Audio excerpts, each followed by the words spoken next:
Hello again and welcome to another edition of Southern Country. I'm Herb Sutton and welcome to the show. Today we're in Basking Ridge, New Jersey. That's correct. And Kay is here with me and she's the president of Friends of Lord Stirling Stable. Tell us all about that.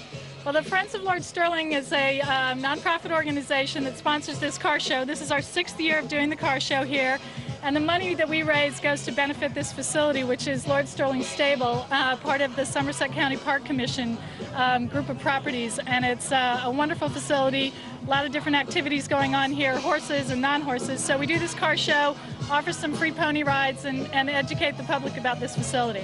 And this is how many events a year do you guys do here? We probably do anywhere from a dozen to 2 dozen different events, some horse-related, some not horse-related, so it's a little bit of everything. Try to get everybody's interest in the facility. Horsepower? Horsepower, yep. Yeah, we had a very ambitious volunteer a few years back that came up with this idea and tied the horse and the horsepower together, so it's been a great event for us. Pretty much successful? Yeah, actually we've done very well. Last year, of course, it was nasty hot, but as you can see today, we've got a great turnout. You got a wonderful day. Mother Nature helped us out this year. I'm going to take a walk around. I want to thank you for being on the show, okay? All right, we're standing in front of a 1935 Auburn, and Dr. Covino is the owner of it. Doctor, welcome to the show. How you doing? Pretty good. I enjoy this show. It's been a nice place, and the people are absolutely wonderful. Tell us about the 35 Auburn that we're standing in front of. Well, this 35 has been restored completely from ground up. It has won shows out in Monterey, Auburn, Hershey. You take the car all around the country? Yeah, quite a few times. This is the first small show I've been to, but it's been a real nice show. It's where I live, so I just thought I'd participate.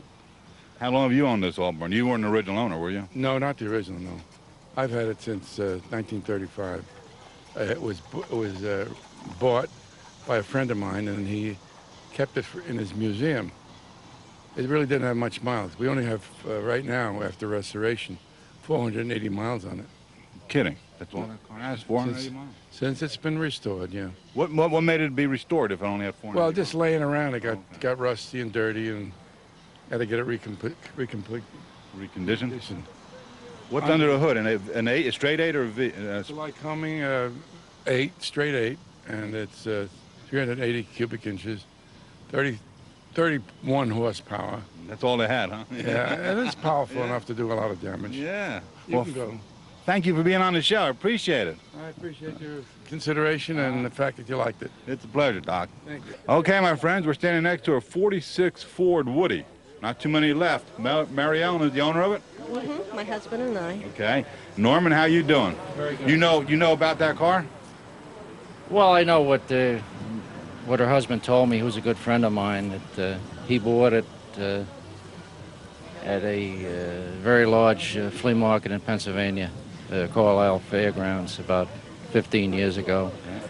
And he thinks it came out of a girls' school in Ohio. Okay. And how long have you owned that? 15 years, Joe? Yeah, and it was a boys' camp, and they only used it during the summer. And They bought it new?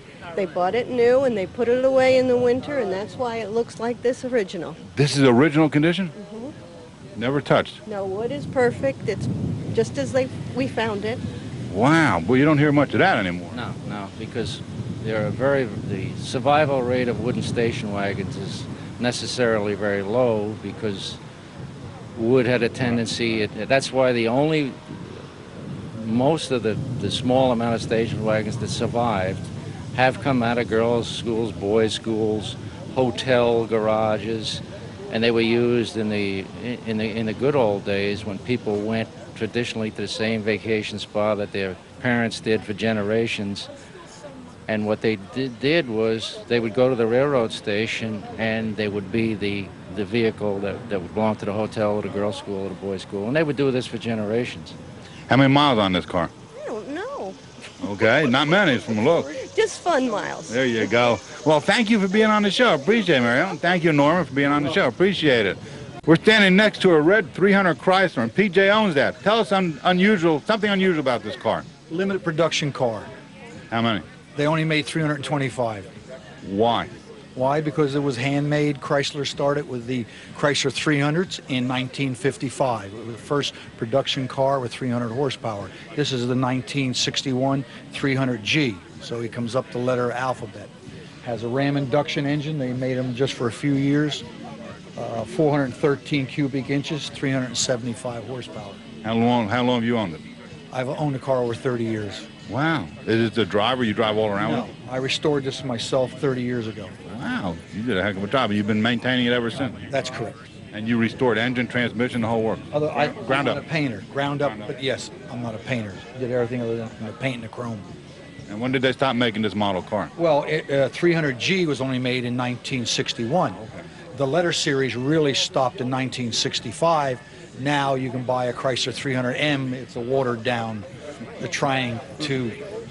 Marketing is trying to use the letter series as a Not a true Chrysler like not a this. true letter series. That's correct. Well, thank you very much for It's being my on the show. pleasure, sir. Appreciate You it. have a good day, sir. Okay, thank you very much.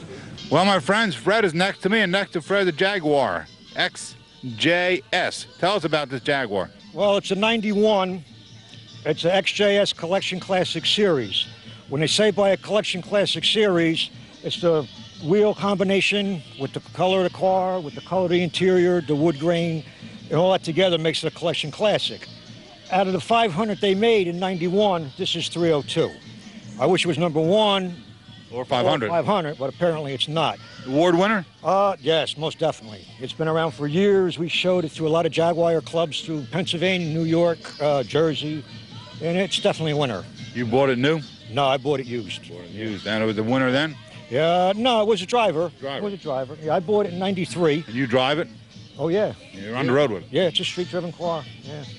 And I like it. Yeah. You know, I think it's And good pastime. And how? This is when Jaguar was still Jaguar. Yes, this is, well, no, Ford bought into this. Already Ford? Yeah, Ford bought into the part of this, yes. That's like the whole air conditioning system on these is General Motors. Owned by Ford, right? Oh, Ford bought into it. And it's a 12-cylinder. Whoa, okay. Yeah, loves gasoline, though. I'll bet. Loves it. Loves it. Loves premium gas. That's all it runs. Yeah. That's all it runs.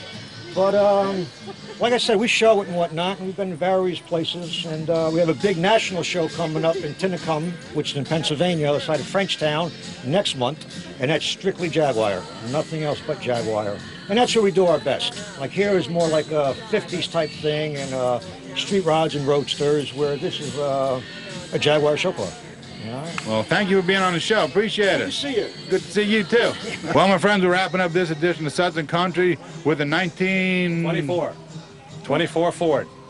Carl, how you doing? TT truck, fine. All right, what's the TT stand for? It's the weight of the truck. Okay. You know, it's Now- just plain T, it's TT. I heard you telling somebody you bought this came as a chassis only, right? Yes, it came as a running gear only, and then you made your own body, which I did. And, Oh, and how long have you owned this? 10 years maybe, and something like It was this. pretty much an old rotted away truck when you bought it? Well, my dad used to have one exactly like it, and we cut it in half and made a trailer. And I had a chance to buy the chassis, and I made another body for it, just out of the same original iron that the trailer was. And it runs like new? One's like new, it's under warranty. My dad had one just like it, and that's the reason I made it like it. There you go. Thanks for being on the show, Carl.